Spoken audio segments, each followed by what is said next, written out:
Hello mga palangga, for today's video magluluto ako ng simpleng broccoli soup with chicken. Maganda po ito para sa may sakit na GERD tulad ko, kaya tara samahan niyo ako.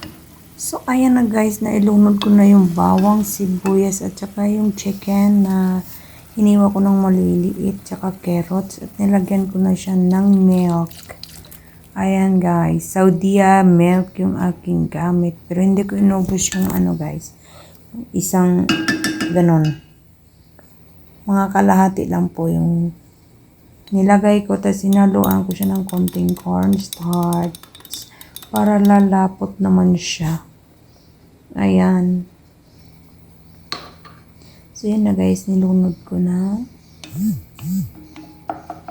Tinintay ko na lang lalambot yung ating manok at nilagyan ko siya ng konting tubig para masabaw naman.